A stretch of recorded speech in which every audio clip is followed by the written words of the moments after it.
Hello everybody, Dylan here, bringing you a Sonic theory. Now, this is the second time I've come back, so I think I'm going to be able to upload consistently, depending on how long it takes to edit a video.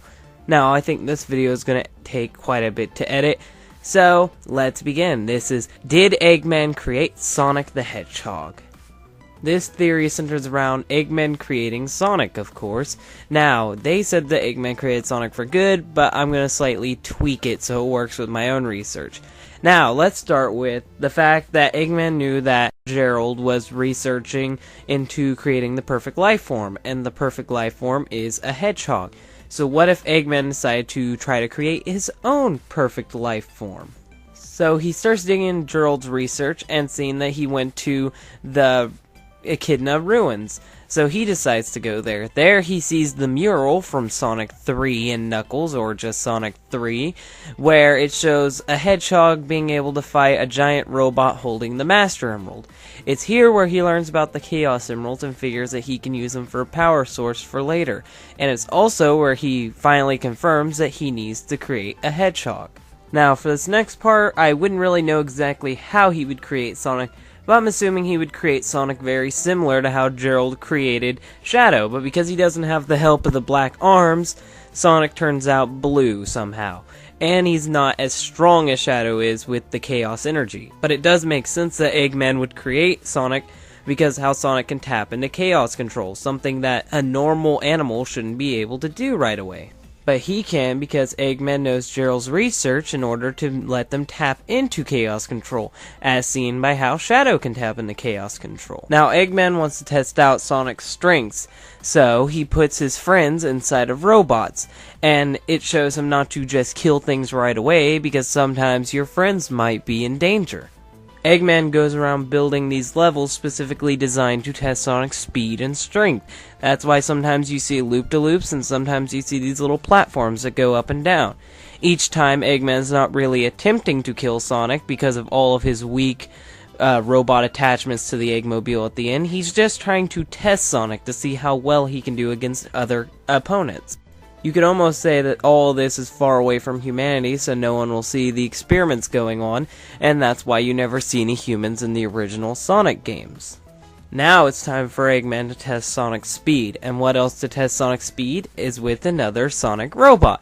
So Eggman makes series of Sonic robots to test Sonic's speed and agility. Sonic always comes out on top. Now that he's tested Sonic's speed, it's time to test Sonic's strength. Now, at the end of almost every Sonic game, the biggest robot comes out, the strongest robot. This is to test Sonic's strength and planning to see if he can beat someone way bigger and tougher than him. Sonic uses his brain and not his bronze to find the weak spots on all of the big robots, as in Sonic 2, Sonic 1, and Sonic 3. Doing this, he's proven himself to Eggman.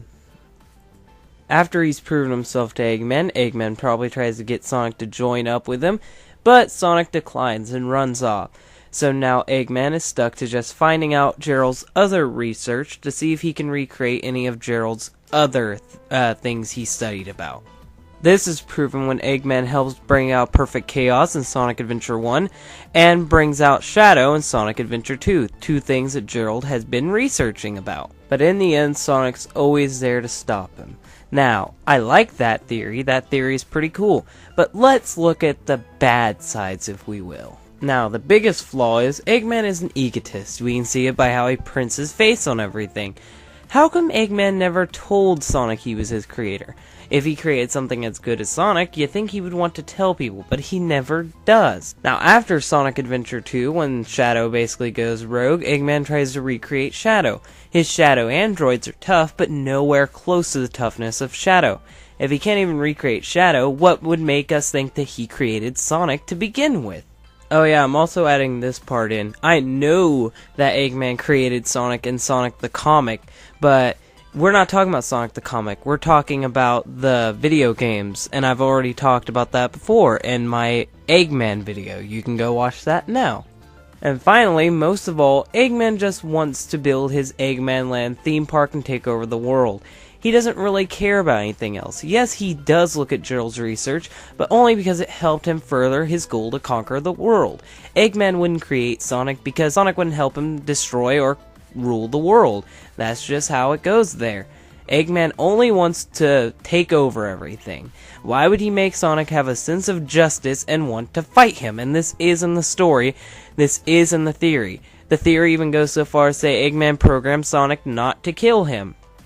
I don't think Sonic would kill Eggman to begin with because of his moral code, so I think that Eggman wouldn't have to tell Sonic that. So that was the did Eggman create Sonic theory. There's a lot of holes in this one, but I thought I would just let you guys decide. So if you think Eggman did create Sonic, type yes down there. If you think he didn't, say no and give me an explanation why on either end. This has been Dylan from DHT Games, Comic Theories, and more. I hope you like this. If you want to show it you like this, hit like and subscribe. Bye!